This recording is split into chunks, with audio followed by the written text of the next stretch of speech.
Hello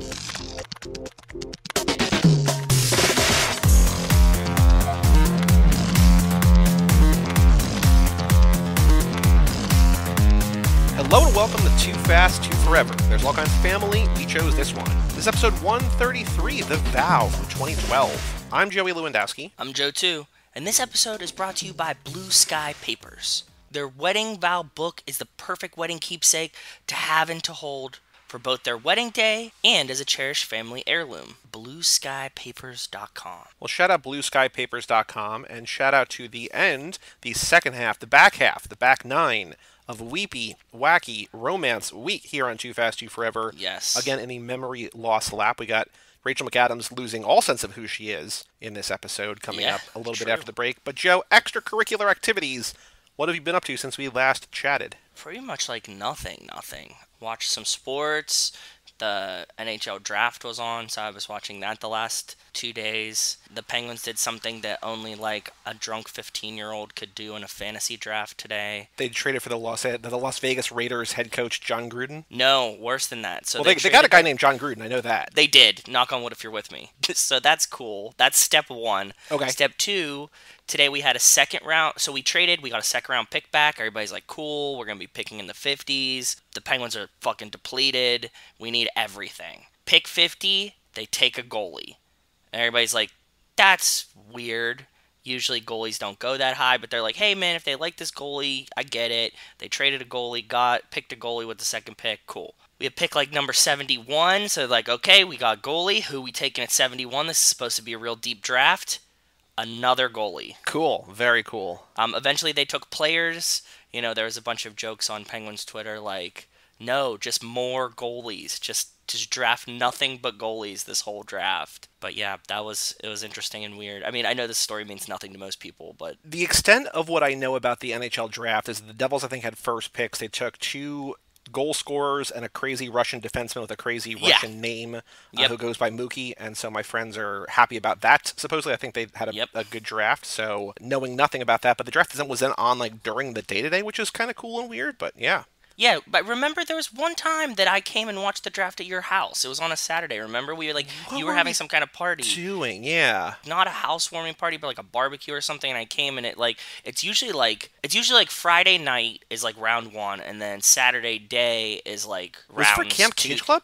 Yeah, maybe. That sounds about right. It might have been. And like I remember like, you know, because they like started at noon, and you're like, oh, okay, cool. Well, they did that today too, but they did like 2 through 7, so like it's just weird that I think that it's on a Wednesday. Weird to me that it's on a Wednesday. Yeah, they're doing like I think it's just timing, just because they're like trying to get everything in as close as possible to give them time to restart the season. Because the Stanley Cup just ended like what, a week ago? Yep, a week ago. That's crazy. So they announced that they're trying to start hockey back up January 1st. So that's their tentative date for now. I would love, from like an OCD kind of perspective, to have like the hockey season and the basketball season be contained within a full calendar year. Like, it's weird enough to me when you're talking about like football to be like, well, was the Super Bowl that was played in 2019 and Super Bowl for the 2019 season? Like, Zach always refers to the Super Bowl as the beginning date of that season. So like to him, this would be the 2020 Super Bowl, even though it's played in 2021. Because I don't know, like there's like a quote unquote right way to do that and a wrong, and I don't know what's right. Like there's one of those that like people refer to, and I don't know. Yeah, like baseball is the only one that makes sense because it's the entirety from opening day through the World Series contained in one calendar year, which I like. Yeah, and in hockey they do like it's the 07-08 season or the 09-10 season. Like they'll use both, but in football they just choose to use one, and it's very confusing. And then they have Roman numerals and numbers for the Super Bowl, so that's also they should all get together. Standards of weights and measures should weigh in on this, right? Like I think so. We need a 100%. This is what we're going to do from here on out. So anything else you've been up to other than watching the hockey draft? That's it. I've been trying to lay low. I might have some more fun stories on Saturday. I wanted to clarify to the listeners, because I feel like we have established a narrative on this podcast that I am bad at video games, which is not true. That began in the Crossroads episode. Why? When I was called out for dying too many times. He's like, "We made the game easy for you." I'm like, "Come on, guy. Like, I get it." No, but, nobody thought that. No, I'm just kidding. Okay. But I do want to say, so I was explaining to you, like, in Spelunky, because I got a little bit further. I still have not beaten the game. I was like, like I told you, right, that the game is like randomly procedurally generated. You're like, no, I didn't realize that. And so like, I thought that it was like Mario Brothers. yes. I asked you if you could get good enough and you had like the muscle memory, could you know where everything is generated to the point where you could play a level with your eyes closed, like some of these kids probably can with Mario? Like I'm sure some of the speedrunners can play like the first 3 levels just knowing just how long you hold which buttons for. On like Awesome Games Done Quick and Summer Games Done Quick, which are these speedrunning competitions where they just raise money for charity and everything, like people do entire games blindfolded. Like somebody beat Punch-Out.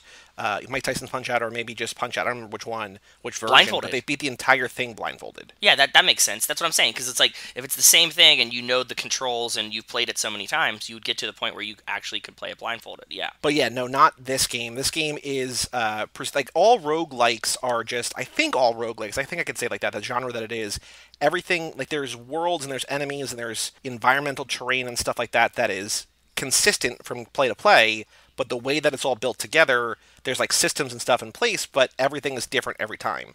I was saying to you, like, it's not like I'm getting to Bowser and not able to beat Bowser every time. It's like Bowser is like some off in the distance thing where I need to like get through like a randomized world of like Mushroom Kingdom and then the castle and like whatever and whatever. So like it's not insanely difficult, but you need to be lucky and good, and man, it's a lot. So yeah, that's really cool though. It keeps it fresh, and that makes it, I think it would make it more fun. It also means like whenever you're like, oh, I've gotten further, you need to be like, have a good run, be lucky in the generation of it, and like just everything needs to come together. So it actually would probably feel more rewarding when you like do get further, right? You're like, oh yeah, like wow, that was such a good luckiness and stuff. So, yep. Like, I know right now I'm good enough to beat the game. At least get to the final boss. I don't know if I could beat the final boss because I've never played the final boss. But now I just need to get to a point where I have a lucky enough run where I get the right items, and then where I also don't do something dumb or get, like, really bad luck. Like, not just luck in terms of the items, but, like,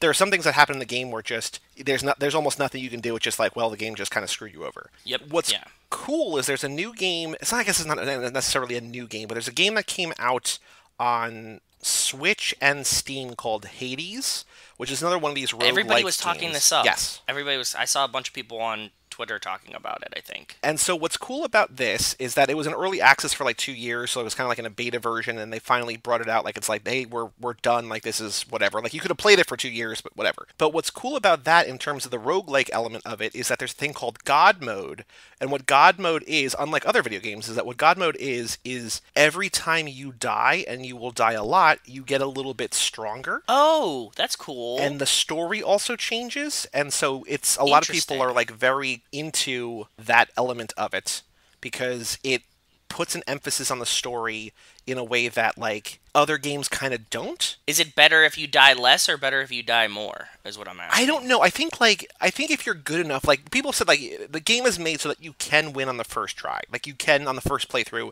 Like you're not going to, but you could. So I don't know if it's necessarily a good thing or a bad thing. You can. I think the game is meant to be like you die, get a little bit stronger, interact with people again for the second time, whatever, and just get better. I don't know though. But yeah, that's a game that like, you know, after I beat Spelunky and after I finish, you know, The Last of Us, I'm going to want to play because like I've only like, it's like the only game people are talking about right now. Like people are talking about Spelunky in the circles that I'm following because I'm looking for that.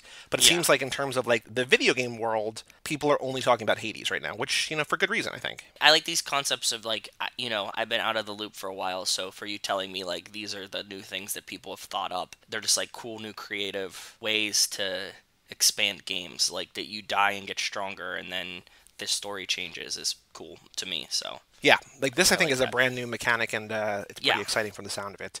We were talking about this in the last episode with Brian. Yeah, the last episode. He was on The Wise We Forgot. Like, it's still, I can't keep track of, like, when things happen.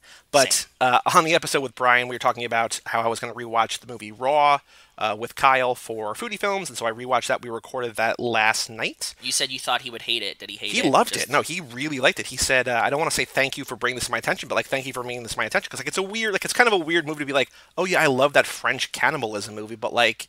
No, it's great. I love that movie. That was really fucking good. Rachel and I really enjoyed it when we watched it when you picked it for Film Club last time too. So that episode comes out next Wednesday, or this upcoming Wednesday. So like in 5 days it's going to come out. So if you want to check that out, do that. It's not streaming for free anywhere, but it's worth a rental. And then the famous food scene, as you know, at the end of every episode, he does a famous food scene. So like the first time I was on, we did a Fast and Furious one. We did the barbecue scene for the first one. But last night we talked about the Paddington 2 prison scene where he introduces marmalade to the chef. Cute. Yeah, he was like, I know that you love this movie. I haven't seen it. I'm like, this one, don't rent it. Just buy Paddington 2. You'll want to watch it more than once. So hopefully he does. Hopefully he does. But yeah, I think that's it. The Yankees are tied 1-1.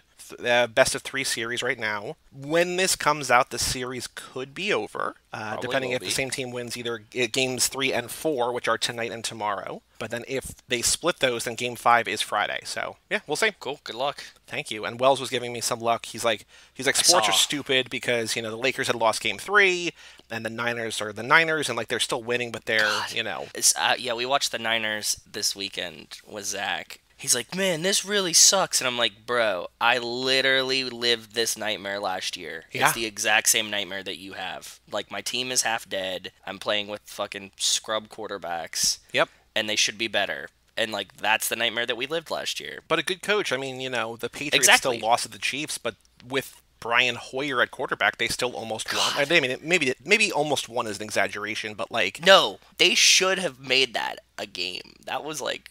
terrible. Like, Brian Hoyer threw an interception into the end zone. He like fumbled on the goal line. Like, it was bad. Belichick, I mean, like they were there, right? Like it was close enough. So yeah, I don't know. It's a weird season, man. The Chiefs I don't think anybody looks like super dominant. And also did you see all the Titans got COVID again? Yeah, and so they might have to forfeit to the Bills. Yeah, fuck me, right? The Steelers game gets canceled and pushed, but they forfeit to the Bills this weekend. Well, I feel like it's just like one shame, like fool me once, shame on you. Fool me twice, you're gonna forfeit a game. So I don't know. Like the big thing is like I don't know why everybody's talking about like why they didn't factor a second bye week in. I don't know. Yeah. It feels like hubris, kind of. I don't know. But, like, to me, specifically me as a Steelers fan, like, our game is still rescheduled. You don't have to forfeit that one, and then you forfeit the next one. Like, come on, man. Like, that sucks. I get it. But, super frustrating. Just specifically to me and the fan base that I support.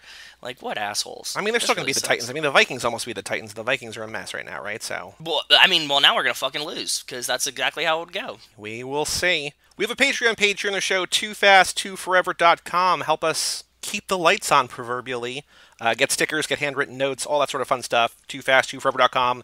Shout out to Cassie Wilson, Jake Freer, Ben Milliman, Nick Burris, Alex Ellenin, Justin Kleinman, Brian Rodriguez of High School Slumber Party, Haley Gerbies, Wes Hampton, Christian Larson, Jerry Robinson, Dan the Duke Hayden, and Renato DiDonato. For supporters at the $5 level or above, thank you all so much. And the list grows on, man. I was talking about how long it was. Love it. I love it also too, have man. an email address on the show, family@cageclub.me. And Joe, we got 2 emails. They're both quick emails. First up from Wells Lamont. What's up, Wells? How are you doing, buddy? Subject line, lots of confusion, bros. Okay. He says, surprise. I sent an email, or so I thought. And in it, I talk about how I hope you bring Nico back on the podcast soon, and I forgot to add Kevo too. So I sent that other email to let you know that. Maybe it went through, or I didn't send it. Oh well, I'll check my drafts. Spoiler, he does not send another email. So either he didn't check his drafts, or it wasn't there. I don't know.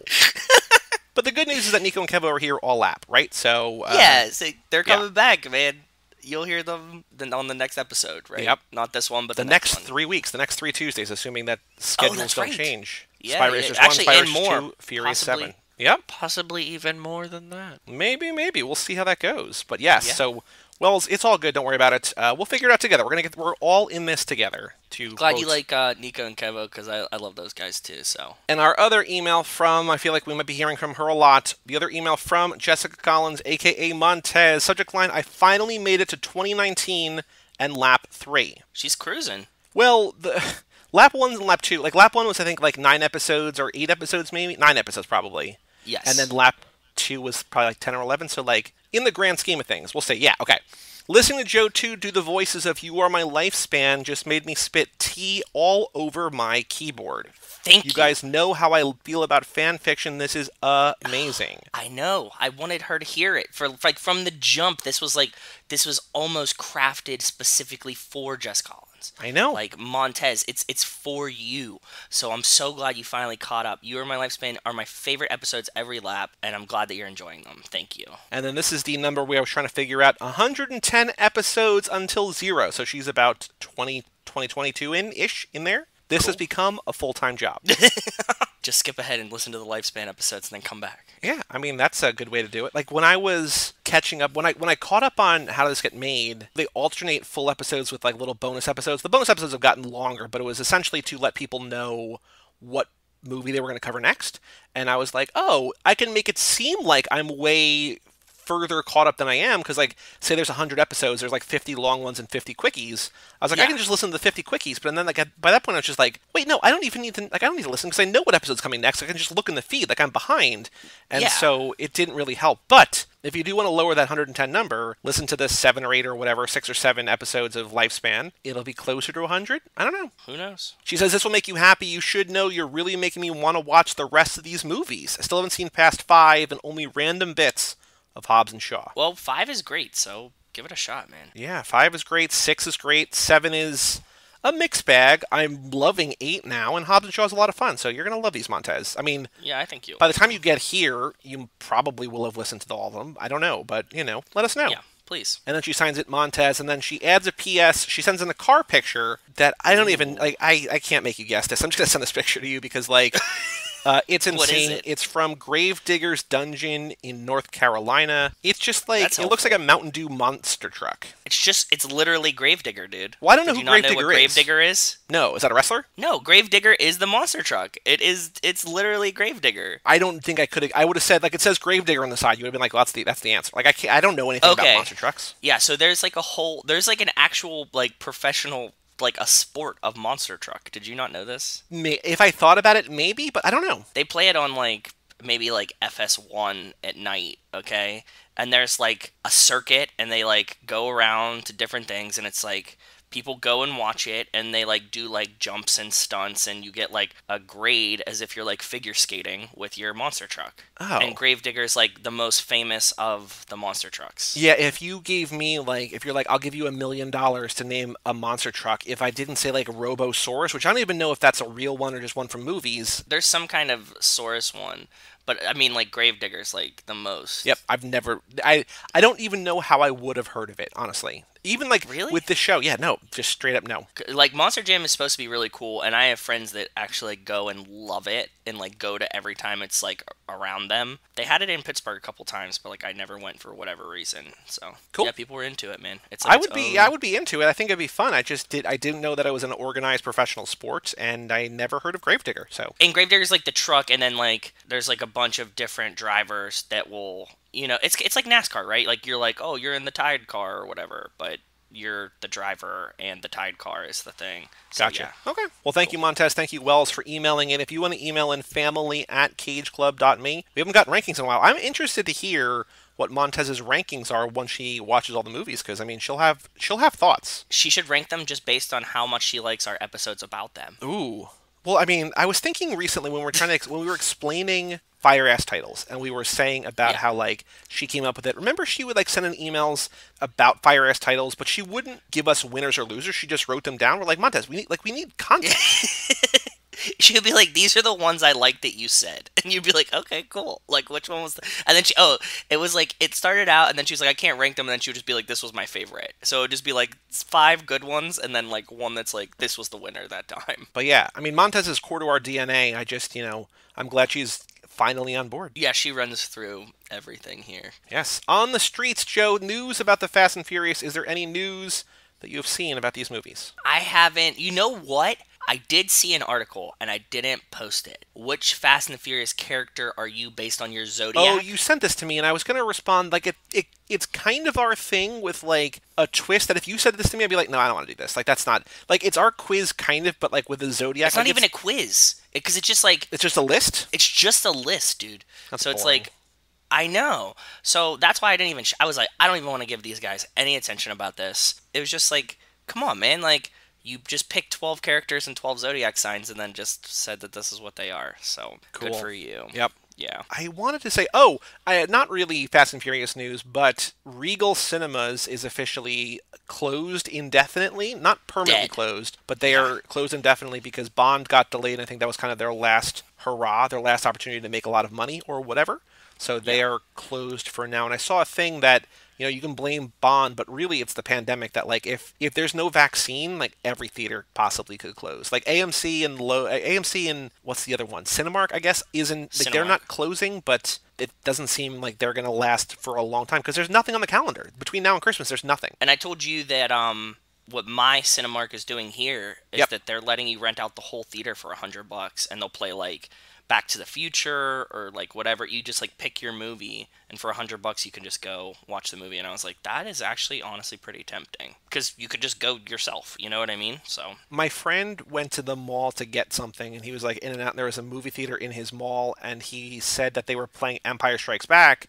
And he was like, I wish that I wasn't against going to the movies because I would want to see that. I'm like, if movie theaters are going to need to do this kind of thing for the next like full year. So like, oh yeah, it's not going anywhere. So like, as soon as like you feel more comfortable, like I don't feel, you know what I mean? But like, as soon as you feel more comfortable like this, like it might not be Empire, but there's going to be some like classic movie that everyone loves that you're always going to be able to see. They started doing this before though, like how many times have I gone? Like we went to go see like Pulp Fiction when it was back in theaters and stuff like that with my sister like years ago.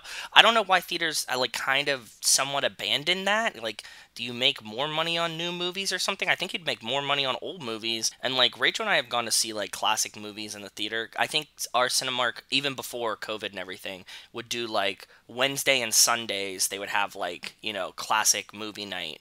And it would just be like all of these old movies. And it was like fun to just see something that you already seen and you love, but on a big screen finally. It's got to be something with the rights, and I don't know what it is, but like, I don't know, because it does seem like they, AMC or whatever, that's just like what I go to because that's what I know and what I, had A-list or whatever for. But like, they would do in Christmas season, they would have, 4 or 6 or 8 or whatever. They would do like monthly things, but I don't know. Like, it feels like if they had just like a rotating thing, like you're saying Wednesdays and Sundays or whatever, right? Like, seems like an opportunity, but I don't know. They're gonna have to evolve in some way, right? So I don't know. Yeah, they should start doing more of that. We always talk about like how theaters have like become like more viewer friendly, and like the seats and the foods and the things and beer now, and like I'm hoping that if they do survive and not everything becomes Amazon everything, kind of rethink their strategies and start doing stuff like that, because I would enjoy it. Yeah. Well, we'll see. They're going to have to do something because I don't know when the next time I'm going to a movie theater is. Same. Basically lasted through Tenet, and that was the only hurdle on the calendar, essentially. So we'll see. Yeah. I don't think there's any other news. I mean, again, twice a week, there's not a lot of opportunity for news, but Joe, the Ana Lucia Cortez Leticia Ortiz lost for a minute the episode titled Dave.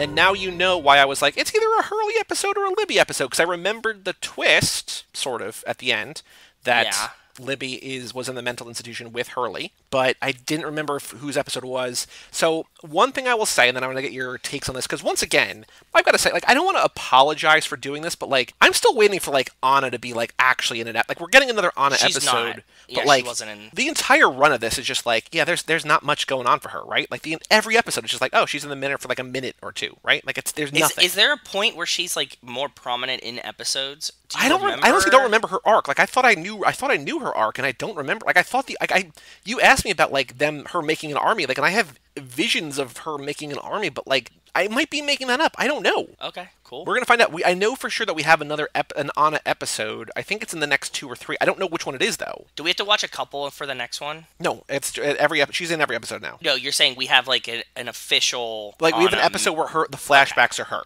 Okay. This might be a spoiler, but it's not an honest spoiler. It might be a show. I don't remember exactly. The show is going to do an episode about why Libby was in the mental institution, and then they just never did. But I don't remember. I don't think it's because I don't remember if it's because she died, because I honestly don't remember what happens to her character. She just wasn't a central character by that point anymore. So, like, that's one thing we were talking last episode about, how everything that happens, they answer those questions, but this is a question that they apparently just don't answer, because they're just like, why is she there? They were going to tell you, and then they just never did. So don't have answers to that, unfortunately. Sucks. Yeah. But, damn, that sucks. So what did you think of Dave? It's a Hurley episode, Hurley in the mental institution, seeing a guy named Dave, played by Evan Handler. Thank you, remembered his name. Yes. He plays David Duchovny's best friend on Californication, plays Charlie Runkle. But what did you think of the episode, Dave? It was good. I like the Hurley episodes. This one was interesting. You know, like, Hurley starts out throwing all the food away. I mean, like, this one, it could be a pretty tight description, but, like, so Hurley's, like, throwing all the food away, and then we know from last time that there was, like, more food airdropped in. We don't know how. The island's trying to keep me fat, essentially, and he starts seeing this guy, Dave, and Dave is his imaginary friend from when he was in the mental institution, or there's a figment of his imagination. So the episode brings us about like it's a surprise, like it's a twist that, like, oh my god, can you believe Dave's not real? And I think probably the first couple times I watched this, I was like, oh god, like that's such a twist. But then I'm like, no, it's just actually just sad. Like, it's just sad that this guy he thinks is real. Like, it's not a twist as much as just like, oh yeah, mental illness sucks. Like, it just feels like kind of like a bummer. And it's not that surprising because we've established that there can be hallucinations on the island. So I thought it was like some kind of hallucinate, right? Like, people have seen like fucking animals and people, and so I was like, oh, okay, this is just like another island thing fucking with him. But then it turns out that it's just a figment of his own imagination, and that is, you're right, more sad. It's just like a bummer. Like the Libby being in the mental institution, I feel like works more as a twist. It's a bummer that it's never really explained. His friend, like the one light point of him being there, not actually being there, is like, oh, this is kind of a bummer. So he's like doing that. That's what they go through on all the mental hospital stuff. Confronted with the fact that he has this person that isn't real, that is encouraging him to eat and try to break out. There's like two main parts of this one, and one is that like he's telling Hurley that the whole island is a figment of his imagination, and that is a very cool thought process, like a thought experiment, right?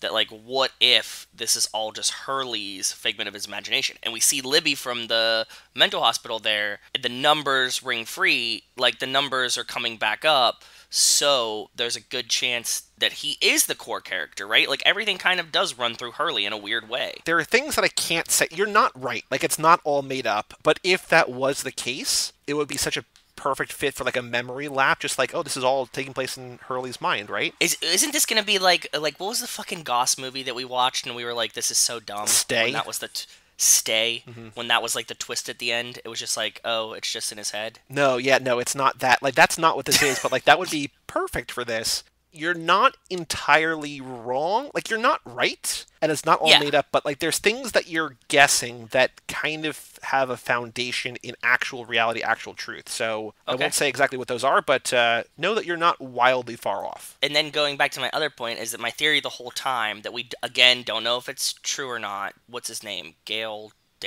Oh, Henry Gale. But like, so Henry Gale. It's not a spoiler. Can I give you his real name so we can call him by his real name? Or do you not want to know? Sure, yeah. Because it doesn't matter. Yeah. His name is Ben. Give me his first name. Just give me it's Ben. Okay, Ben. Yeah, because at this point we know it's not him, so, and he was asking for his name, whatever. Okay, like, I keep writing my notes, just the word Henry in quotes. I'm like, I can't write, like, because I want to write the actual thing or whatever, right? But like, his name is Ben. So he's there, and he says what I was thinking, but also I'm kind of torn on the idea of it now, that he never put in the number to reset the clock, and it just automatically reset and nothing happened. But we don't know if that's true or not. And I was saying about how I thought that this was just a giant, like, psychology experiment. Like, we don't know what it actually does, and there's a good possibility that the way it's set up, that it was just like to see if people would keep doing this, and then, you know, wires got crossed and nobody ever told them the experiment was over, so they just keep doing this. So he claims that that's what happened. But we heard grumblings, we heard magnet things like he said, so something must have been happening, something might not have happened, we don't know. And the only thing that, like, Letty does in this episode is that Saeed was going to shoot him, and she, like, knocks the gun away. She, like, hits his arm up. So which I was like,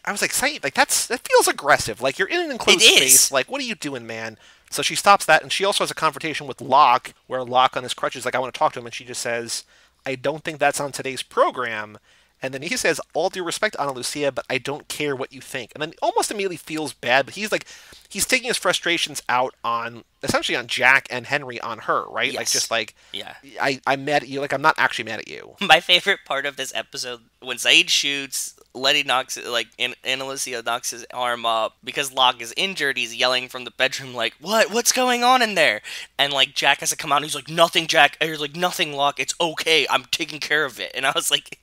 It's like your, like, grumpy dad, like, on the couch. Yeah. You know? Like, what was that noise? And he's like, it's fine. It's nothing. Like, I got it. Like, and that just, like, that whole dynamic was, like, they didn't need that scene, and they left it in for some reason, and it also just seems, like, corny and weird and, like, not delivered. Like, nobody was buying into this part of this scene being necessary for the episode, and everybody's just like, okay, whatever. And that all made me really happy when I watched it, so... Yeah. Well, I'm sad that you told me that they don't address why Libby's in the mental hospital. Yeah, I mean, too, it's just, that makes it very.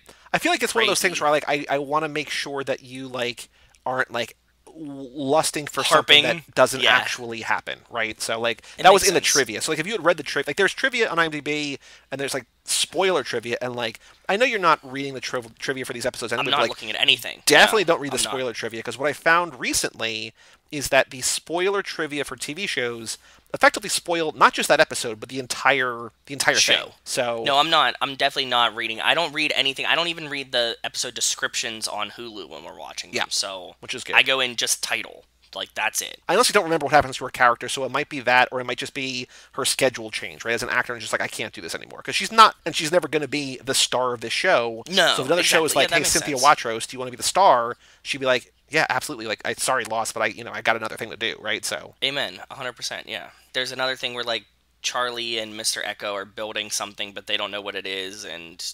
that's about it. Yeah, that's a very cool thing. It's a small thing, but it's a very cool thing what they're doing. I'm going to take a guess that they're building a church or some kind of like altar or like something. That's the thing that would link them both together, and that's just my guess. It could be something vastly different, but just like them coming, like they could have like a confessional or something. Yeah. You know what I mean? Like something weird like that would like relate to both of them. Well, Echo is a man of God, right? And Charlie is a God. Yeah, Echo's a man of God. Charlie's definitely has like some religious undertones to him, and the statue brings them to So that's just my thought and guess right now. Jorge Garcia, who plays Hurley, said, as the actor, said that a lot of people thought that his story about, because in the episode we find out that Hurley, in the show's parlance, went crazy, right? Because like he was on a balcony, he was on a bridge or whatever, and the thing collapsed, and he thought it was because of his weight or whatever. But the doctor says no, it was 23, room for 2 or whatever, right? Or 23, room for 8. The numbers. Yes. A lot of people thought, and a lot of people apparently told Jorge Garcia that their theory was that John Locke was one of those people who fell and didn't die, but like got crippled. And I don't remember if we ever find out how he lost the ability to walk, because we're seeing flashbacks where he's walking, right? I don't remember.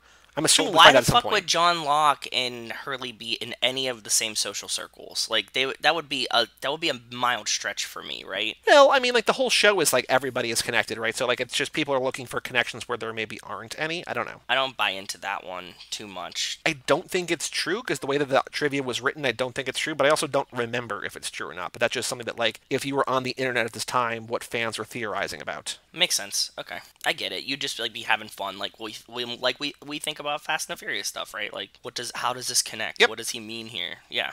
Any other thoughts about this episode? No, it was a really good one though. The cliffhanger was really good. Again, I'm still in it, so I'm excited to watch the next one. There's only one other thing. Speaking of cliffs, when Dave jumps off the cliff, when he kills himself, when Hurley's imaginary friend or whatever kills himself, he says, "See you in the life, brother," which is Desmond's catchphrase, which I think is more credence that he's not real, because he's saying another thing on the island, from the island, right? So who's Desmond again? Desmond was the guy who was in the hatch who just left. Oh, that's right. Okay. He just ran off. And that's what he said when he left. He said, "See well, you no, in that's another just life." what because he said it to Jack. You're right. At the track when they're running. That's right. Okay, cool. Okay, I didn't catch that. Cool. Thanks. See you in another life, brother.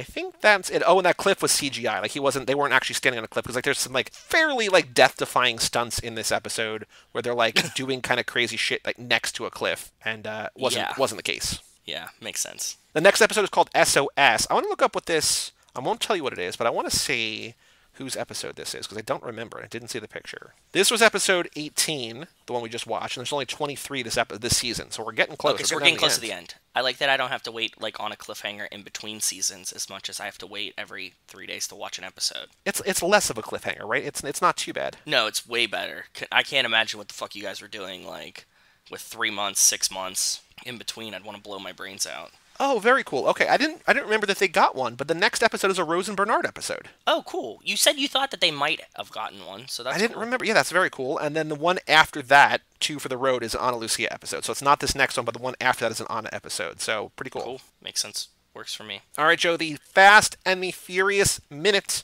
91. Pick any quote from this episode or this minute. Just anything that Dom says could basically be the name of the episode. But you are the cop. You're a cop.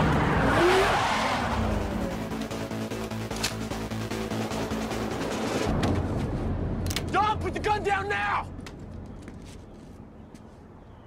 Move your car. Nah, bullshit! Put it down now! No more running! I'm not running! Where's Leon and Letty? They're long gone. Then it's over. I didn't call the police, but don't push me! Put the gun down! I swear to God! You are the cop! You're a cop! Brian, I gotta find Jesse before they do. I'm all the kids got. I'll call in the plates. PD will pick him up way before Johnny even gets near him. Move your car. Don't stop it! It's over, please! Mia, stay out of it. Move the... Dominic!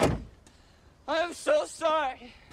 I don't know. So in this minute, Brian pulls up to 1327 and gets out, gun drawn. Dom is carrying a shotgun from his garage to the car. Brian and Dom have a confrontation. Dom is angry at Brian and worried about Jesse. Mia comes out of the house to try to calm the situation down. Jesse pulls up to 1327 and apologizes to Dom. And my first thought while watching is like, there's so much that happens in this minute. Well, because we've just been grunting and revving for 10 minutes now.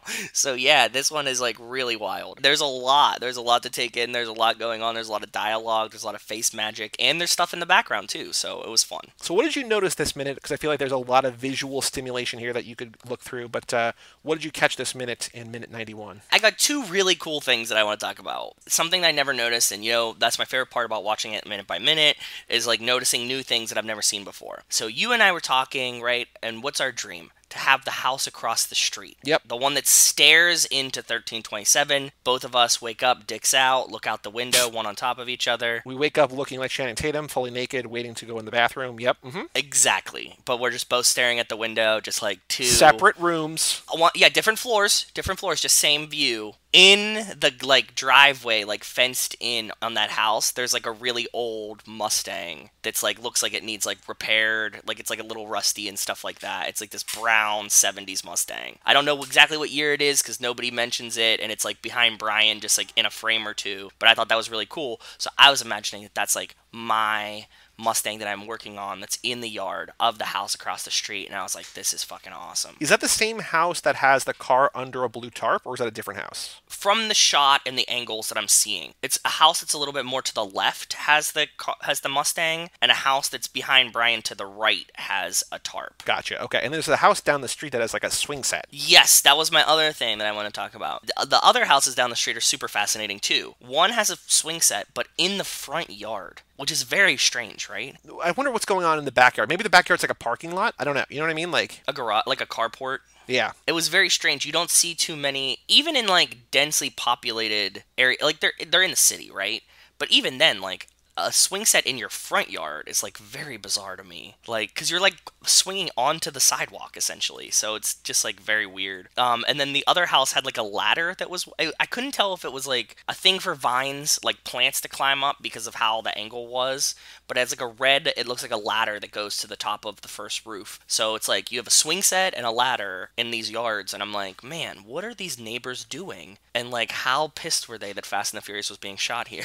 Like, I'm sure I've realized this before, but it also looks like they live next to, they live next to what looks like an apartment building, right? Oh, kind of. Because there's like, it looks like there's a lot of entrances and exits in this thing. Doesn't seem to make sense for just like a residential house. Yeah, that makes sense, for sure. I got the guns that Brian and Dom have from the Internet Gun Movie Database, so those are there. And then I got like some of the cars that were on the street and stuff like that. Some of them weren't there. If I could find the exact one, I put the exact one. So cool. So the trivia question, and this is, I think that we might need to be careful with this wording, but I think it's an interesting question. My trivia question that came up with this for this one is, what is Dom's primary concern after learning Brian is a cop? On a grand scale, Dom doesn't want to go to prison. He doesn't want to. He's angry that Brian betrayed him. But what he says in this minute is, he says, I got to find Jesse before they do. I'm all the kids got. And I think when thinking about the scene, again, I've seen this movie fewer times than you have, but like, I don't think of Brian or Dom's main concern here being Jesse. I think it's just like more broadly like Johnny Tran or getting arrested. I think there's an interesting question in here somewhere about what concerns him the most. That is very interesting. I like that. And I like it. And I did you kind of forget it because Jesse shows up immediately. Like Dom's like, I need to go find Jesse. And then Jesse finds him. Right. So it makes it a little bit trickier. I think it's very fair. I think that is like the good and right answer. Like, what is his primary concern? He says to Brian, like, Brian, I need to go find Jesse. That works for me. I like this question. Because Brian has I don't want to call it an excuse, but he has a thing. He's just like, look, I'll call PD. Like, they'll get Jesse before Johnny Tran does, which I don't know if that's true or not, but like, he's trying to work out solutions here, right? He can put out like a thing that this kid, he could get him arrested and say he has like a warrant or something and like look for a blue jet. Like, his car is very distinguishable. Very true. Yeah. But then, yeah, Jesse pulls up, which means, I'm assuming, in the next minute, Johnny Tran pulls up, right? So we're getting close. That's exactly what we were getting there. Yeah, it clipped right at the end. I really like this minute. I think that this is one of my favorite Dom minutes. I think that he is doing the best acting in this minute. It's the most believable. It's the most, like, raw and emotional that we get in maybe any of these movies. Like just like his delivery of like I'm all the kids got. This is a really good minute for me. Yeah. I was looking at the thumbnails of the minutes, and at least minute 100, the thumbnail is credits. So we only have, at most, 8 more minutes of the movie? Yeah, because we're going to get Johnny Tran pull up, then we're going to get another quick chase. Dom trying to escape. They have the race. Brian gives him the keys, and that's it. And then, of course, we're going to have the post-credit scene and stuff like that. We're going to have to figure out what we do. I'm assuming we might do, I don't know what the credits, but like I also want to do, like, I think it makes sense what you're talking about. Like, maybe not for the quiz, but to do the deleted scenes. There's other stuff that we could do, kind of bonusy stuff. Do you want to do the deleted scenes and stuff immediately after we finish the movie and prolong it? Or do you want to do the next movie and then eventually loop back around like we're doing with the laps themselves? We know with the lap that every 4 months we're hitting all of them. But it takes us a year, like doing 2 a week, it takes us a year to do 1 movie. Yeah. I think it would be forever before we come back. I think I kind of want to like just close the chapter in the first book, the first movie. You want to be completely... deleted scenes, everything, done. I think so. The deleted scenes really aren't something that everyone sees, right? So it's not really the movie. Yeah, because that's why I don't think we can do trivia questions for those, but I think that they're worth covering and having an encyclopedic reference of. Okay, yeah, that's fair. I could see either way. That's why it was a really genuine question. Like, yeah, either way kind of works in my brain. So what do you think is better? Yeah, I think just putting a button on the first movie, because like if we come back at the end, I mean, we're never going to catch up on this. Like, we're literally never going to catch up because it takes a year to do a movie, and that's the shorter movies, right? It's going to take a year and a half. And the movies are coming out every year, so yeah. Exactly. Trivia question: what is Dom's primary concern after learning Brian is a cop? We have confronting Brian about the betrayal, escaping, finding Jesse, getting Letty to safety, or getting Mia to safety. And it is Jesse. That's fair. I like that one. That was good. Nobody has taken the quiz in a while, which I don't know if people remember that our patrons have access. I got to repost it, I guess, but at toofast2forever.com. I think that you need to give yourself some breathing time. But we haven't had like in a long time. I don't remember the last. Like actually, I can check right here. The last response, June 17th. Yeah, it's been 3.5 months. So, makes sense. Yeah. Let's take a break and let us then come back and talk about Channing Tatum and Rachel McAdams in the Weepy, Wacky Romance movie, The Vow.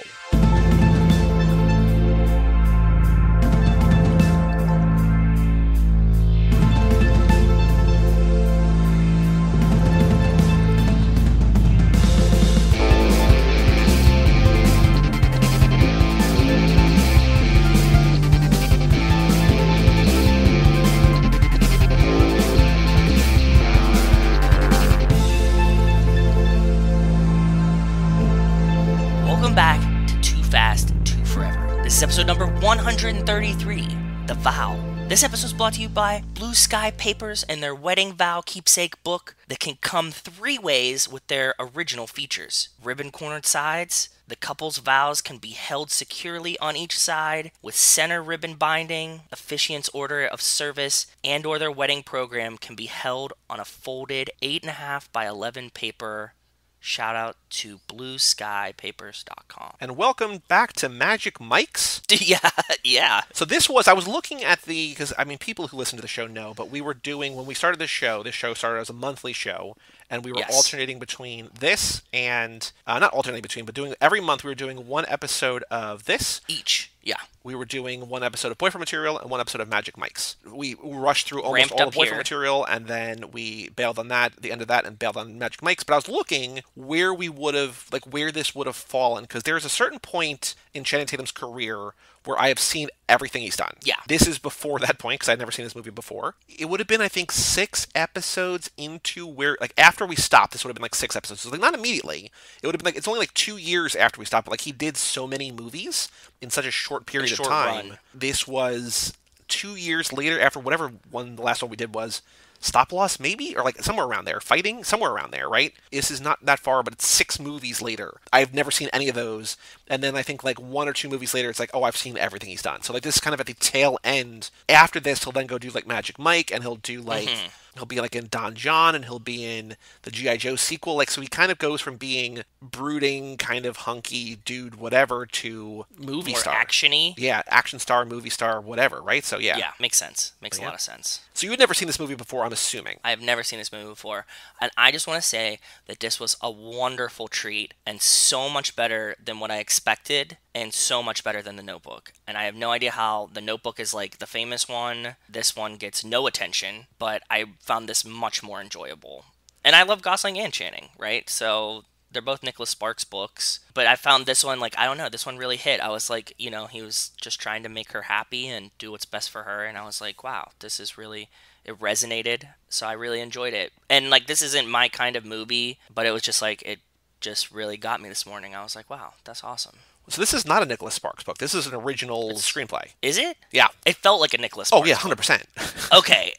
So, I have, all these notes, what kind of weird trauma porn is Nicholas Sparks reading all the time to, come up with these stories that are just, love that's, torn, love that can't be repaired, and it's not their fault still, and all this bullshit. But okay, yeah, it's not Nicholas Sparks then. It feels like it. No, and I think that's maybe why it works better as a movie, because they're not adapting a thing. It's just they're adapting a real life story, as we learn in the credits, but they're not adapting a book into a movie, into a different medium than the one I was originally intended for, right? So even at a certain point, if Nicholas Sparks or whoever writes things so that they can eventually be adapted, having a fresh story, having a thing that just starts essentially as a movie makes it feel more like a movie, makes it enjoyable. It's an hour 40, but it's a really simple thing. In literally the opening scene, Channing Tatum and Rachel McAdams are a married couple. They get into a car accident. She loses her memory from basically the entirety of their relationship. She goes back to high school and maybe a little bit of law school. The movie is just her trying to figure out who she is,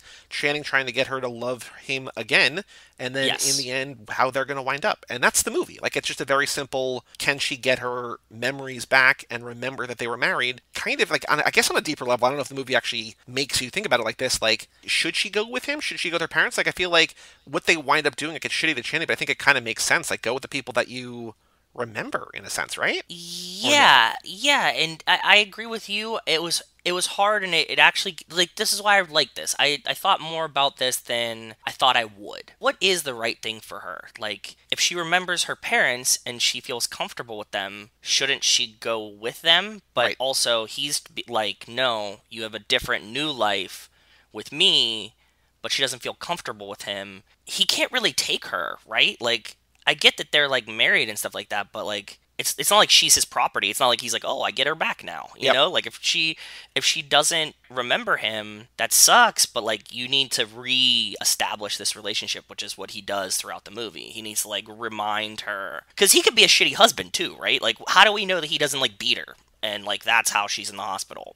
Because she doesn't know, she doesn't remember. So I think in this world, if her memory, if she had forgotten her parents too, then it's like, well, I don't know where you go then, right? But like, yeah, I guess you'd have to be like your husband at that point. But like, she remembers her friends and her parents and everything like that. So yeah, sucks for him. But yeah, and I think that's why there is a movie. Like, I think that's why there's the tension, is because he is the lead, and so like you feel the conflict. Like if she was the lead, it would just kind of be like confused. Like there wouldn't be. I think there'd be more artificial conflict. But because we're following him, you feel the tension of like, again, wrong words, but like, not that she belongs to him, but like, they had a good thing. Like you can tell in the beginning that they were very much truly really in love. Very happy. Right? She was fulfilled and everything. Yes. So yeah. There's not a ton of fast connections here, I don't think. There is one point where they have like this whole group of friends. A bunch. You have a bunch? I mean, as in a few, yes. There's at one point somebody, one of their friends says like, "Of course she'll remember you. We're a family." And I was like, "Ooh, okay, cool." But before we talk about the movie, what fast connections? Like, what did you find? What reminded you of the Fast and Furious in this movie, other than obviously a car crash?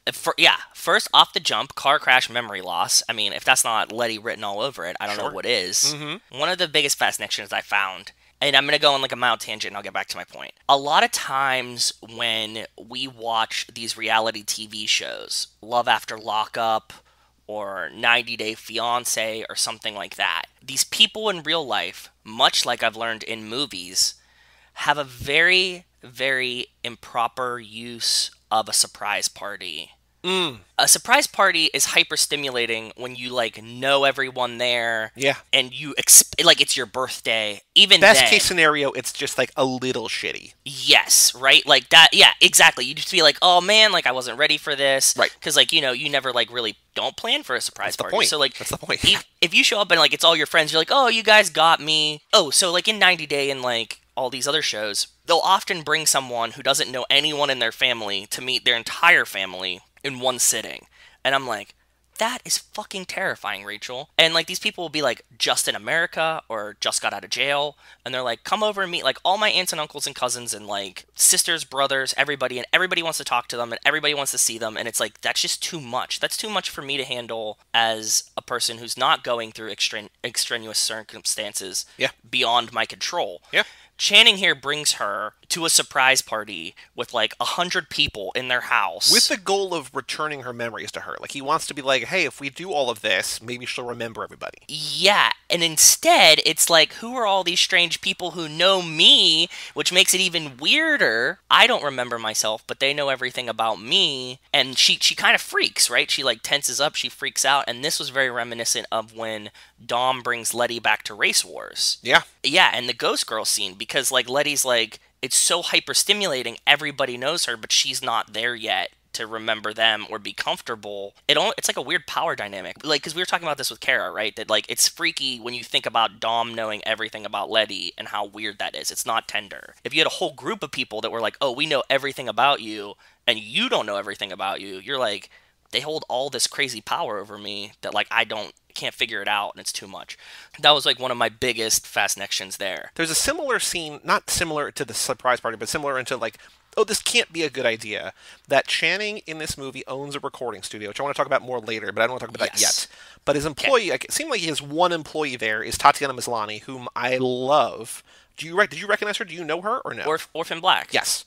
Orphan Black. She was on Parks and Rec. She's, a star. Like, she's just wonderful. She's like friends with the Comedy Bang Bang world, and like she's been on that show, and she's, I just love her. She's the best. Cool. So I did not know she was in this movie. So like, surprise Tatiana Maslany. I was like, this is wonderful. They're sitting outside, and Channing's like, I really don't know how to do this. Like, I don't know. Yeah. I don't know how to get through to her. And she's like, well, like, what turns her on? And he's like, oh, you can't, like, let's talk about it. And like, she's like, no, just tell me. And then he says tickling, and she like gets really like weird about it, and she's just like, oh, like I didn't know I didn't think we were about to talk about kinks. It's like, you just asked the question, and also in the grand scheme of things, not that weird, right? Like, in terms of like, it's not like, oh, she really likes it when I shit on her chest. It's just like, it's like, oh yeah, like maybe don't tell her that, but like, yeah, tickling may be weird, but like wildly harmless, right? But she reacts in a way that's just like, oh, okay.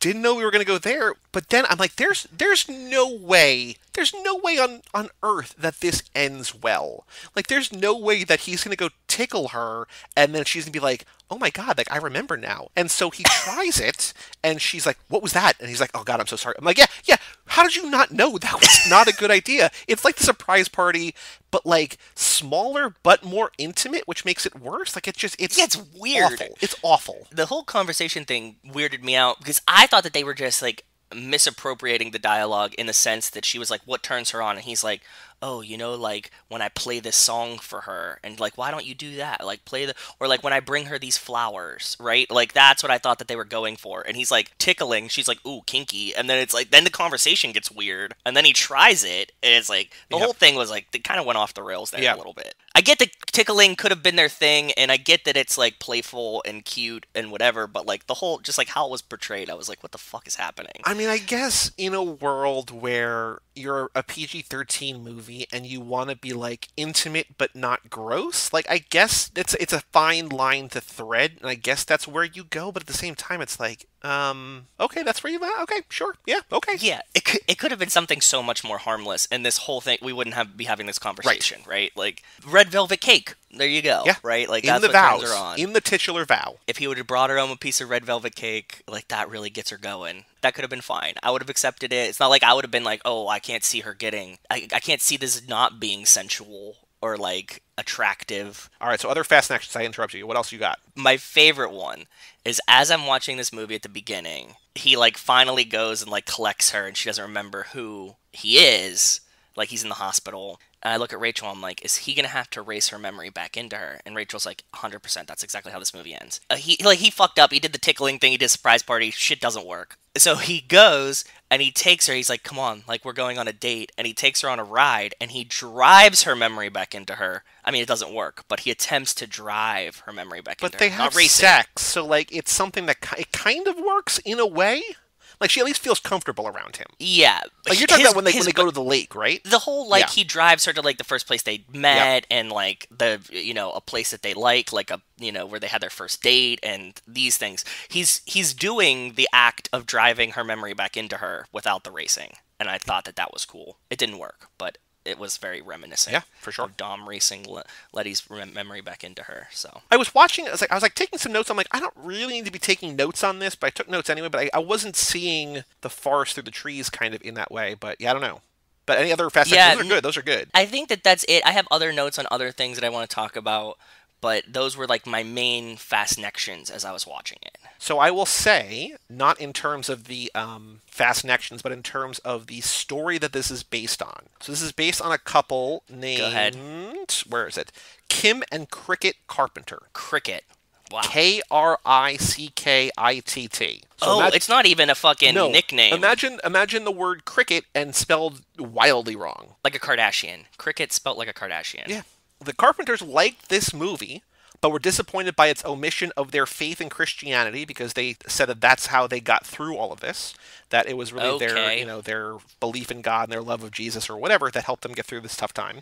They did not like that Rachel McAdams says fuck in this movie, because that was something that Kim apparently never did. But, it's a movie. They get one, right? The movie ends, and they say that they're happily married with 2 children. Her memories never came back. Update to that. I know, I was going to tell you this. Kim cheated on Cricket, told him about it, and they got divorced.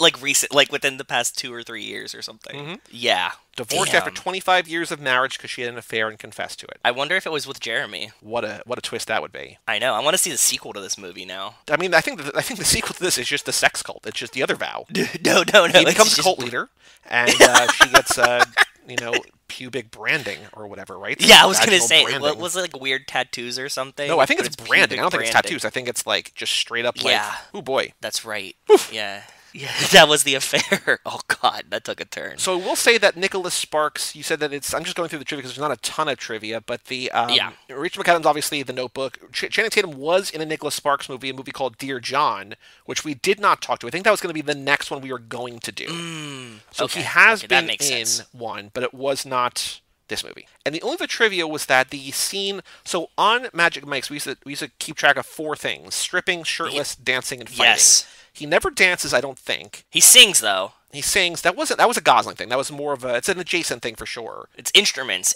What's in your hands? Yeah. That's also Gos. That wasn't this. I know. I'm saying, but like, and it was always instruments. Yeah. So like to see Channing with so many instruments in this one, I was like, oh, okay. Yeah. He never really gets into a fist fight. He does fight for his wife's affection and fights with her family or whatever. He punches that guy. Oh, he does punch the guy. That's true. Yeah. Wow. Okay. He punches Jeremy right in the face in the wedding. He does strip to get into the lake that they go into once a month, every month. And he comes in naked into the room. Well, I'm getting to that. There's a reason I'm building up to that.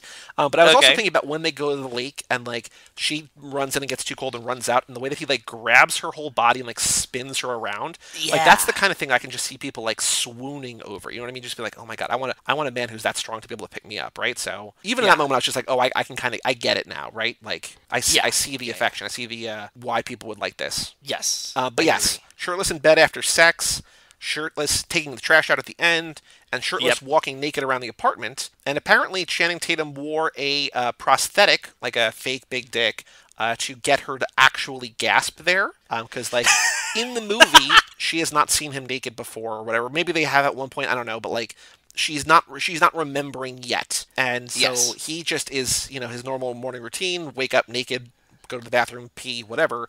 She's in there getting dressed, and she, like, gasps and just like, oh, like, knock, please, knock, which is fair, which is a good point. Yeah. But he's like, not like you haven't seen it before, which is also true. Apparently, he wore, like, a very, very big, oversized fake dick to, like, get her to actually have a realistic reaction, which worked because that scene felt authentic. It did, because she gasped and then like kind of giggled, and like it played very well. That's awesome. Yeah. I didn't know that's a very fun trivia. That's all the trivia. The people. So there's like 4 writers on this. I'm assuming I didn't check IMDb. I looked on Letterboxd, but I think it's probably 2 for the story and 2 for the screenplay. Like 2 different sets of people. I think the 2 people for this screenplay wrote that movie from a couple years ago with Dakota Johnson, who you would know from 50 Shades of Grey, the movie How to Be Single, and they also wrote the adaptation of the book He's Just Not That Into You. So like they are firmly in the like rom-com, rom-dram world or whatever. Makes sense. But like other than that, I don't think that they've done a lot of movie work. They might have done TV work, but the movie work is not. It's kind of few and far between for these people. Makes sense. I get it. Did you recognize her parents? Oh yeah, the dad is super famous. The mom's face is very familiar.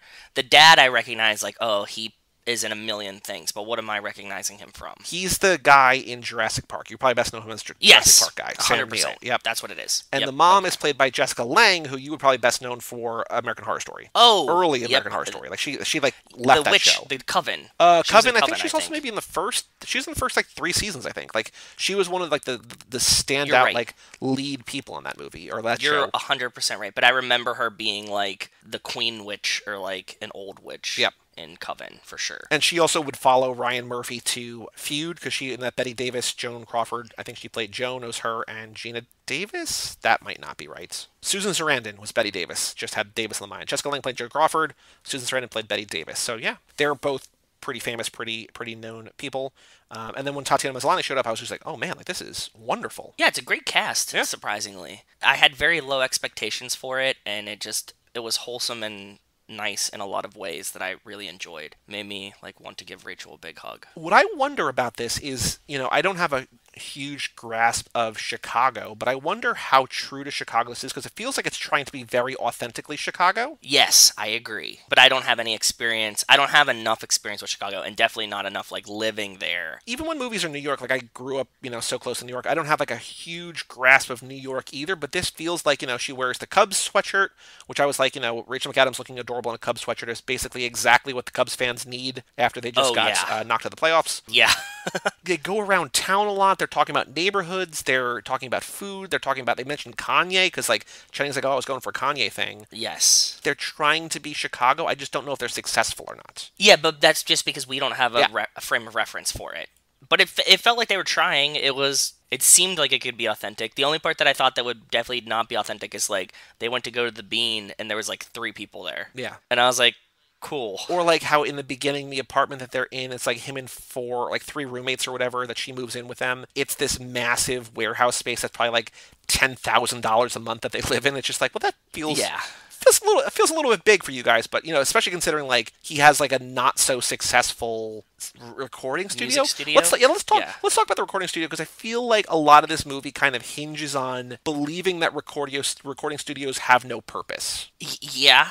Which feels like a weird kind of thing. It's so strange. Like, how can anyone live in this world and be like, oh yeah, there's no... I mean, like, are we so musically inclined that we see the benefit of having, like, a proper... Like, obviously, you and I aren't using a studio right now, right? Like, the way that we do it normally is the way that all, like, professional podcasters are doing it, like, in the time of COVID. It's like, yeah, it's passable, but, like, you can tell there's a difference. Like, ultimately, right, you'd want, like, the Joe Rogan dungeon in your basement with, like, the microphones, and, like, we sit across at a table from each other, and, like, people come live to your lair. There's definitely a benefit to that. And, like, having professional equipment, and having somebody guide you, and somebody with a musical ear to help fix your loops, and all of these, like the kid playing the bass line, like play it again, and can you do that? And these, like, that's very, very helpful, because you can't like record it and perform it at the same time. Her family is just like, that seems like it's dumb. Why don't you just do it on your laptop? And he's like, dude, like you can't fucking, Zeppelin's not recording on a laptop, man. Like that's not how that works. Right. But they go to her parents' house for dinner, and like, because it feels like when they're at the hospital, it feels like they don't know who he is, but they have to know who he is, and they do, because like he knows about the affair.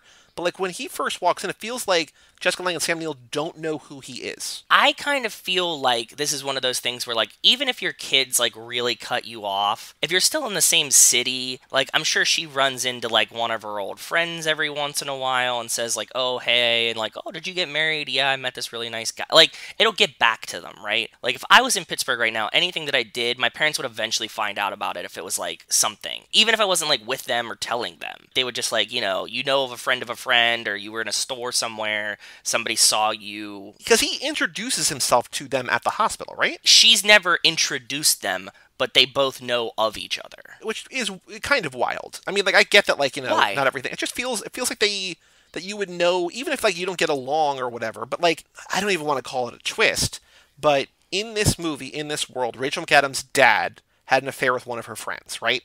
And, like, that tore the family apart. Yes, yeah. And so I guess that's why she never spoke to her dad, but I feel like you would know.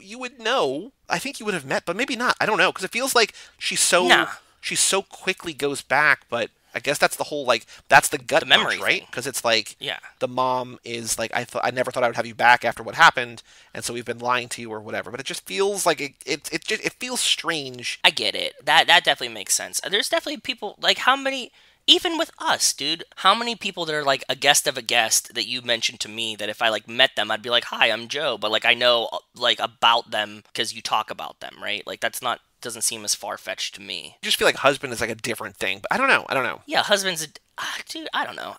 Never mind. I'm not going to get into a weird story. No, I know that all family shit, like, you can't judge family shit, like, that's, like, kind of what this whole movie hinges on. But, like, at the hospital when he introduces himself, and it feels like they've been married for, like, years, right? Like, I just thought that it would have... It seemed kind of honeymoony to me, like, probably, like, 1 or 2. Okay. I think the way that they, like, her parents effortlessly show up at the hospital, I was like, oh... The dad even says it took us a week to find out. I think maybe that's my bigger issue, is that, like, I had a hard time kind of following the span of time in this movie. Because it jumps a lot. Because, like, at the end, like, the final, like, 15 minutes, like, jumps, like, seemingly, like, months and then months again. Yeah. Because she's like, oh, I've been living here for 6 months. It's like, wait, what? How? You have? That was, okay, so on the reciprocal, this is what gets me. She redoes her whole life in the sense that she rediscovers who she is, who is the right person, who Channing was telling her she was the whole time. She repeats all the steps that she took with breaking up with her boyfriend and... Separating from her family.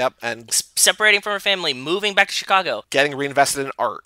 And the first thing she does is not call Channing and be like, bro, you were right. Like, there's something here that you knew that, like, even if this is creepy and weird, that, like, you wouldn't have called him and been like, hey, you know what? Like, you're right, man. Like, this is exactly... Like, we can at least start dating again. Maybe she doesn't have to move back in with him, but she would have been like, hey, like, can we hang out sometime and get some coffee and, like, let me get to know you? Because you obviously are onto something here that I'm also onto. And, like, I don't think that has to happen. Like, I 100% agree with you. And, like, that's kind of why I'm just like, this is weird. 90% of this movie can play exactly as it plays. I just think that at the end, instead of just like finding her on the street, it should be like, hey, like let me give you a call, or like, you know, or whatever, right? Like it can't be like, oh, I don't know. Maybe it's another agency ownership thing that, you know, I don't know. It does feel strange. Maybe that's just how it actually happened. I don't know, because he does seem to be like giving her space and like going on dates, maybe. Yeah, that seemed like it was possibly a date, but he was also bringing her back to his house, which is her house too. Like that was kind of strange.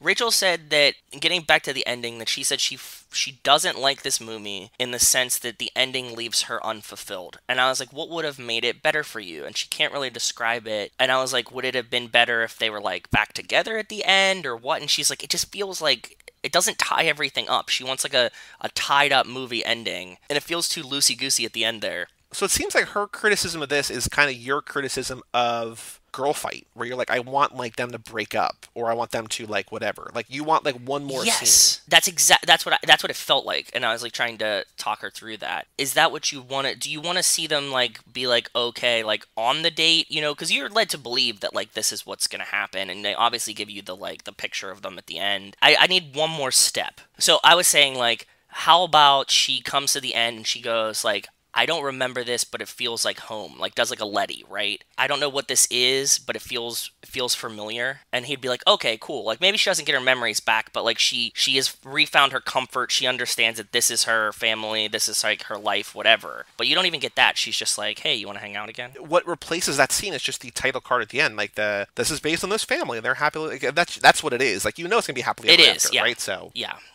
I get it. I don't think in either situation I need that one extra scene in Girl Fight or this. I don't think I need that extra scene. I think I'm okay with where it ends. I was more okay with this than Girl Fight. If it had it, I wouldn't be upset, but I wasn't as disappointed in the ending as Rachel said that she was. Gotcha. Okay. I was very excited in this movie. Channing Tatum talks about Radiohead kind of at length for like a minute. I was like, oh, that's something that I never thought. Like, yeah, for a movie that is like so wildly not for me, to have three actors that I love in Channing and Rachel McAdams and Tatiana Maslany, and then talk about Radiohead for like a minute, I was like, this is weird. Like, okay. I was thinking about you too. This like bizarre Radiohead monologue in the like practice dinner for the wedding was like so strange. I mean, it fit, right? Because he's like a music guy and he's like he's like being helpful and calming. This leads us to this other thing where like, it doesn't seem like her family. We didn't have the dynamic of like he's a peasant, you don't belong with him type situation going on there too much, which I thought they were gonna play up. Like I thought the dad was gonna be like, you know, like he's beneath us, like you were meant to marry Jeremy. But the sister's kind of like okay with it and like, he seems like a really nice guy. Well, I think right? that's the thing. Like, everybody likes him. Like, the reason that they're not together, that she's not with the family anymore, is because the dad cheated on the mom with one of her friends. Like, I feel like that's just kind of like the cross. Like, It feels like everything else was going pretty well. It's just that there was the line that was crossed that should never be crossed or whatever, right? They hadn't met him, but when they do, like, the brother-in-law is like, he's a pretty good guy. And, like, the sister's like, I kind of like him. The dad's like, well, look, like, I want to buy my daughter back. Like, can we do that? Which is kind of shitty. Yeah. But, like, even the moms, like, they're not, like, really against him other than they want their daughter back. Which isn't his fault at all. Yeah. It's not like if she was not with him, if she and Channing got divorced, she doesn't go back to them because she's still in the same mindset. If she remembers. Right. Yes. If she would have remembered, like, yeah, if they split up, it's not like she's like, oh, now I go back to my family. Like, he's holding her from them. So, like, they have this weird tug of war going on that's not his fault that he's caught in between. And, like, I don't even know if he's involved in the game. Like, he's just like a bystander. Just like, I don't understand. Like, why am I even here? Like, this isn't me. Yeah, this has nothing to do with me. I think in this movie, we haven't like explicitly said it yet, but I really love Channing's acting in this movie. The ease of his deliveries on some of these lines, how he looks so out of place in these social situations that she keeps putting him in. Like, he's such like an outsider, right? Like, he like shows up to these things. Yeah, I agree, and I feel like in the world, like the reason that's the case is he's probably been dealing with this the entirety of their relationship, right? It's just like they run in different circles, which is not a bad thing. But I don't think so. I think that he didn't realize her previous circle, because by the time that she like had left them,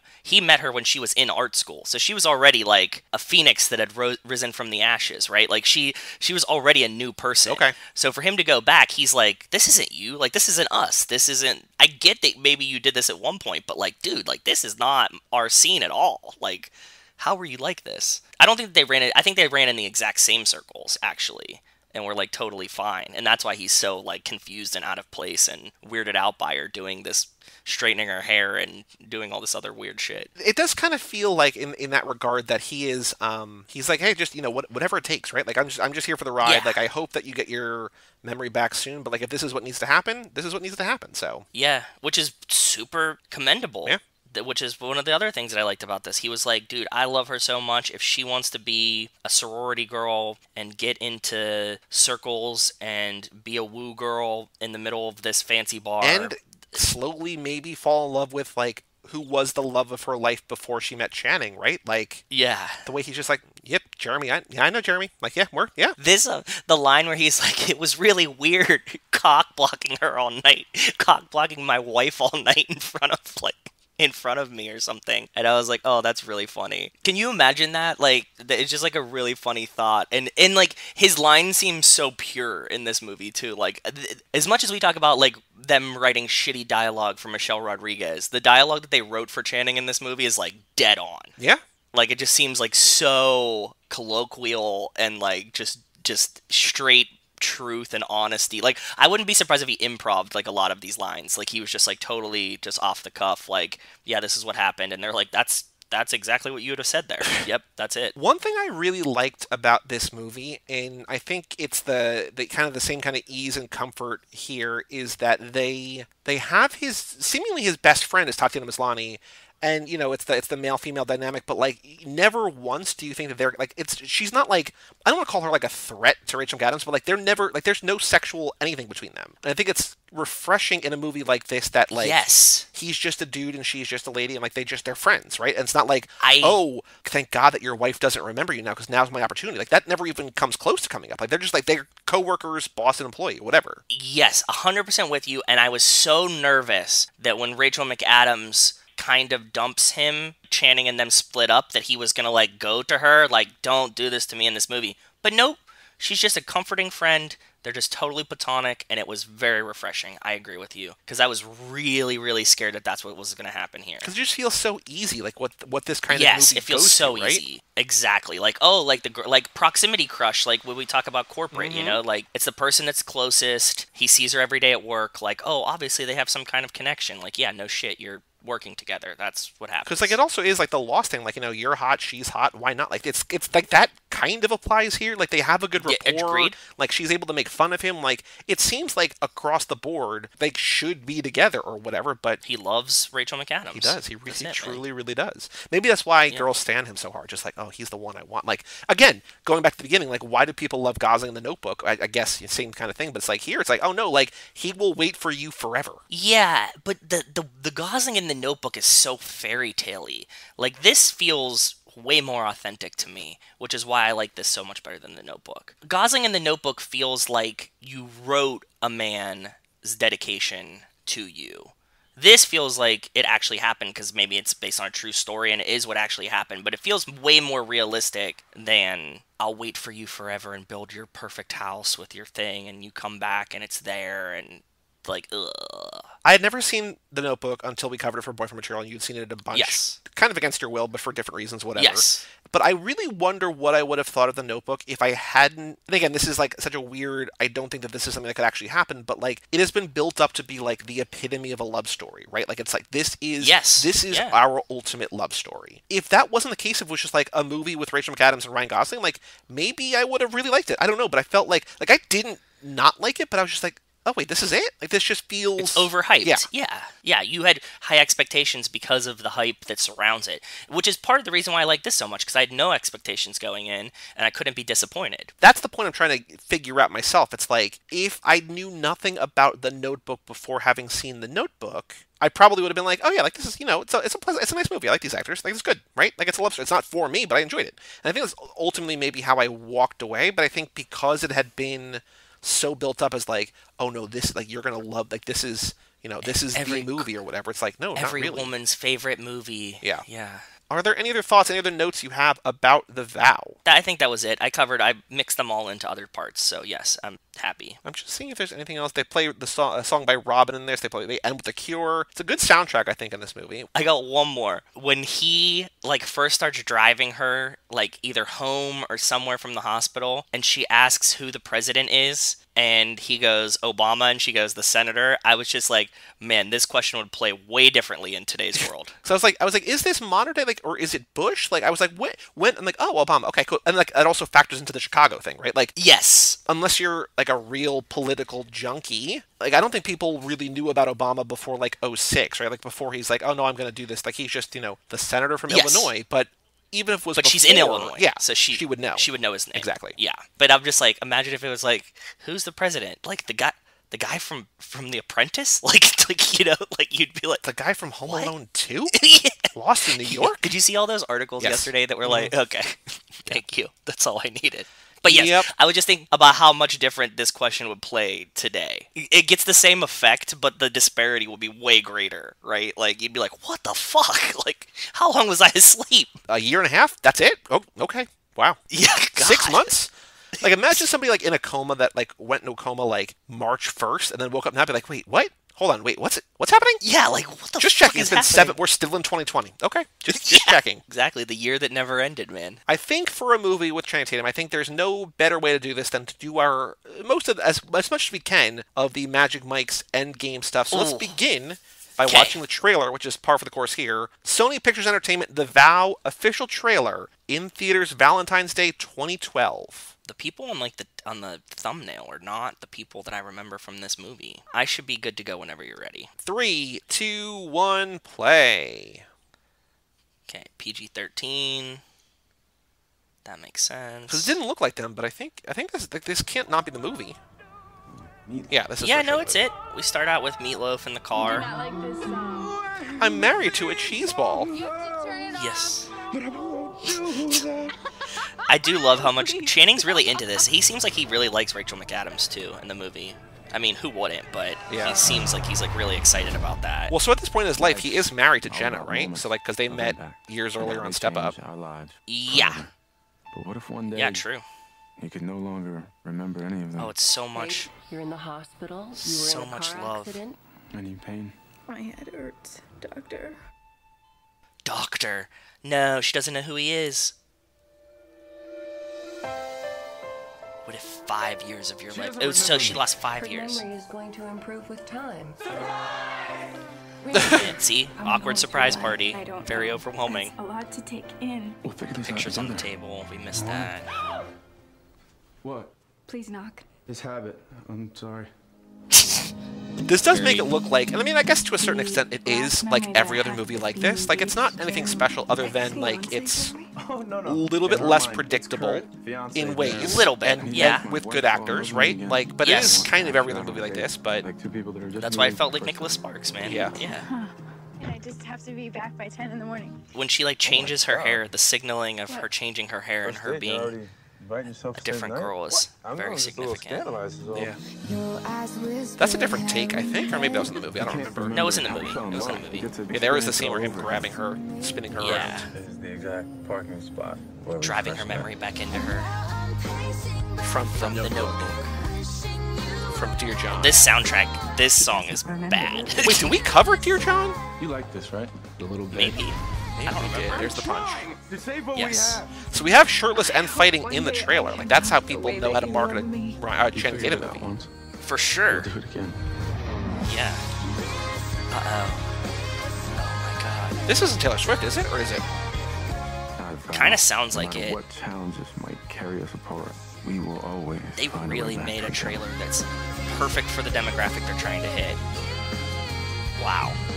No, it's not Taylor Swift, I don't think. Let me see if I can find it. Hold on. Let's see if it's listed on the YouTube page. Because it sounded like a Taylor Swift knockoff, but also early Taylor Swift, to me, because I'm not super familiar with it, right? Yeah. Sounds like a Taylor Swift knockoff. Top comment on the trailer is, if I woke up from a coma and Channing Tatum was claiming that he was my husband, I wouldn't deny it.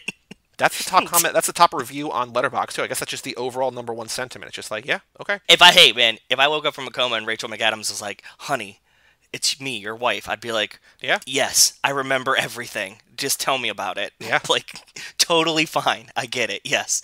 Cool. I'm going home with her. That's perfect. Yeah. Oh, I do want to say that Julia Roberts at one point was attached to play Kim Carpenter, whatever her name is in this movie, but they then decided that they wanted to go younger. No, to play the Rachel McAdams part, but they wanted to make the couple younger. No, too old. I mean, no offense. I like Julia Roberts a lot, but, like, just too old. Yeah, it need to be Rachel McAdams. Or someone of her age. I don't know when this would have started. It would have been the same Julia Roberts from, like, Ocean's 11. I mean, she's what, like, probably 10 years older, maybe, than Yeah, Rachel McAdams? which is fine. I'm not saying that she is old. I'm just saying just for this role of, like, girl that is in art school and broke away from her family and has a young new husband. Just a little too old. She's like 40. She could have played, like, you know, an older sister or something, but not Rachel McAdams' character in this. That seems like a wet dream from the actual woman that the story's based off of. Like, who do you want to play you in this movie? And she's like, Julia Roberts. Yeah, maybe. You're like, yeah. And you're like, okay, cool. Whatever, sure. The next game, the Google game, if you remember this, and I'm going to Google Channing Tatum, The Vow, and I want you to guess the autocompletes. There are 2 different ones, one of which I thought of when I saw this thing in the movie,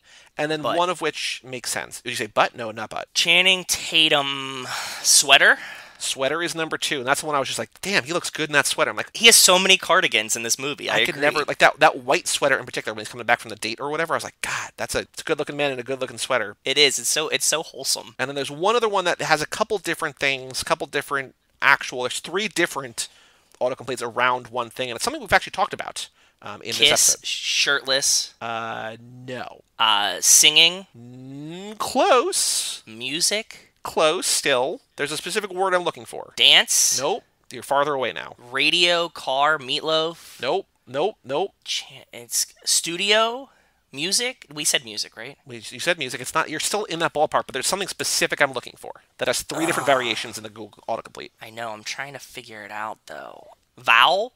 Nope. I don't know. What is it? Guitar. There's guitar and guitar song and guitar tab. So just how do I play the song? How many like 16-year-old boys do you think had to like learn this song? Yeah, well, how to learn? I was gonna say I thought you were gonna go with like wanted to learn to impress somebody, but I was also thinking about like you were saying when young girls would search for how do I make my boyfriend look like Ryan Gosling, like Ryan Gosling diet, Ryan Gosling workout, whatever, right?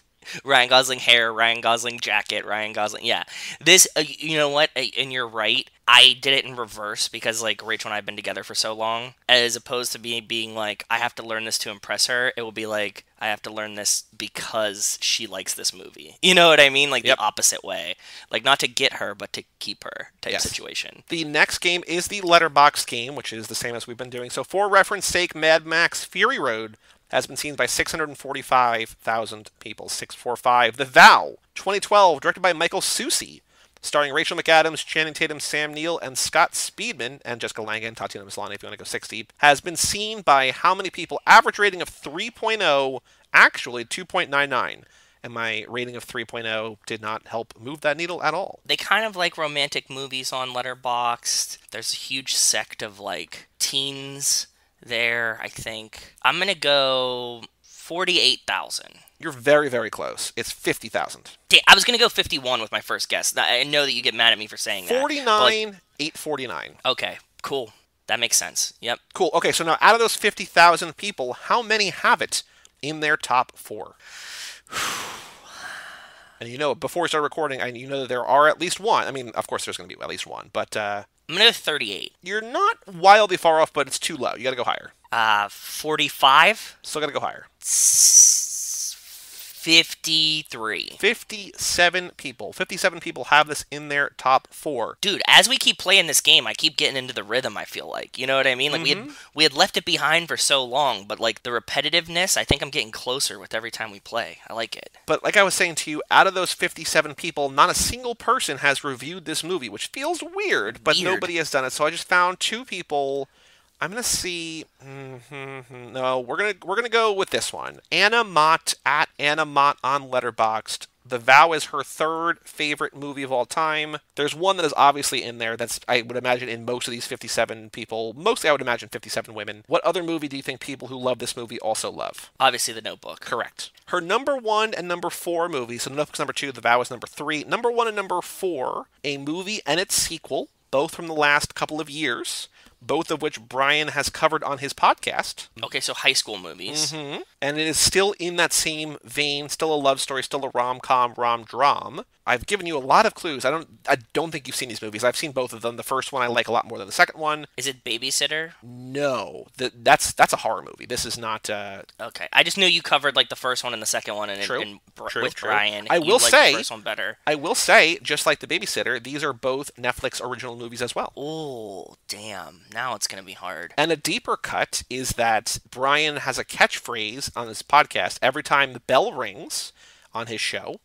He says, the bell doesn't dismiss you, I dismiss you. He says, whoa, whoa, whoa, whoa, whoa. That's from this movie. I mean, that doesn't help you at all, but I'm just, it's baked into the DNA of his show, is what I'm saying. I have no idea.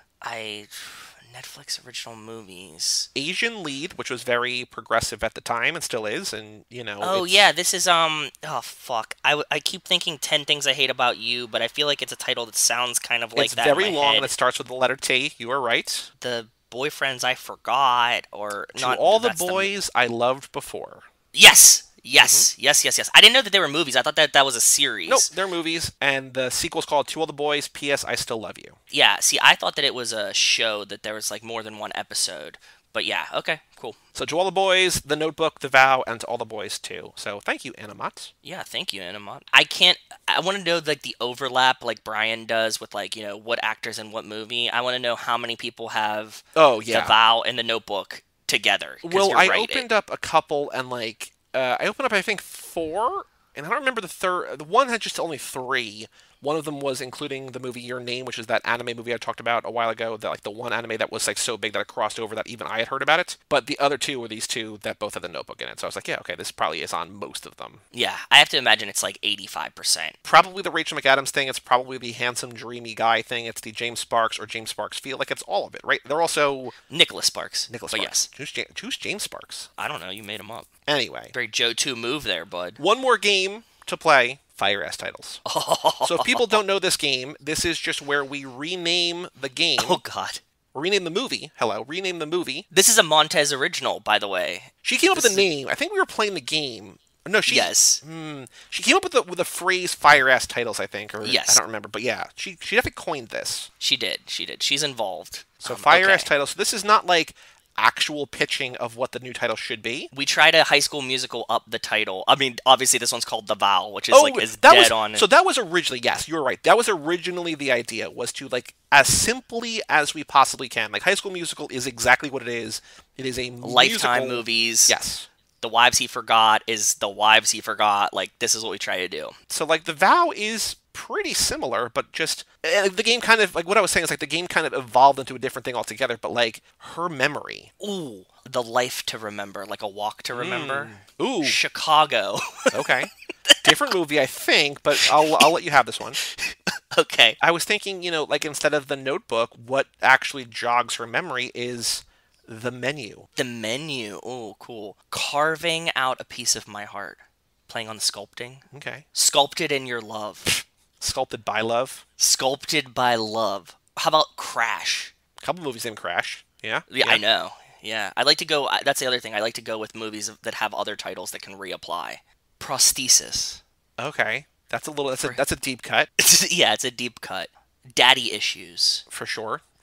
I will go with a lost name. All the best cowboys have daddy issues. And we can also say all the best cowgirls have daddy issues, too. True. The Husband She Forgot. The Husband She Forgot. Yeah, you're right. That's it. Cool? Yeah. Next week, totally different from this week. Totally different. Next week, we have a double dose of Fast and Furious Spy Racers. Okay. On Tuesday, we are going to be joined by Nico and Kevo to watch the first season. And then on Friday, we are going to cover the just released today. Wait, no, not today. Yeah, today. As this episode comes out, now on Netflix, is Spy Racers. So go check that out. Spy Racers Season 2 on Netflix now.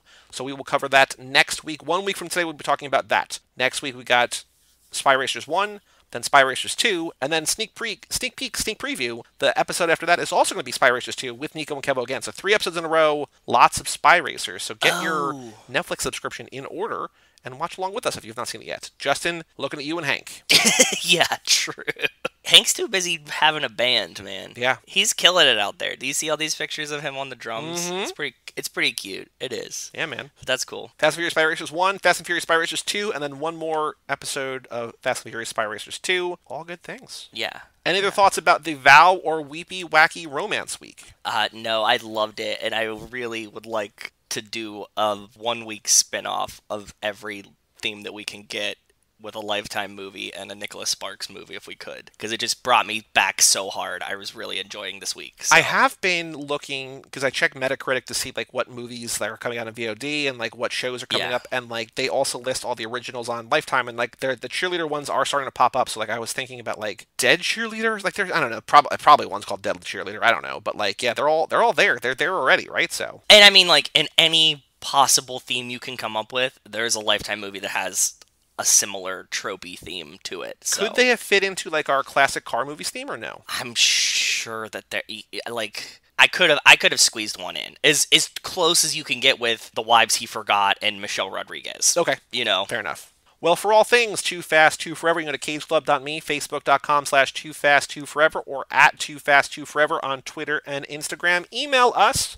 family@cageclub.me. Come back next week for a double dose of Spy Racers, Fast and Furious Spy Racers, the Netflix original animated show. Again, email us, family@cageclub.me, and just keep listening. I hope we did not scare you off with the Weepy Wacky Romance Week, but we're going to reprieve. We're going hard back. We're steering hard back into the Fast and Furious lane with 3 straight Spy Racers episodes. So that's true. Getting right back on brand, even though this is more on brand maybe than that. I agree. I think that if you're 133 episodes deep, you come to expect that this is what you'll get. I would hope so, but you know, who knows? I truly don't know. Imagine if this is the first episode you ever listened to of Too Fast. You're like, why I don't know why. Yeah, Wow. I mean, it makes sense, kind of, right? So I don't know. Kind of. Anyway, I'm Joey Lewandowski. I'm Joe too, and we'll tell you all about it when we see you again.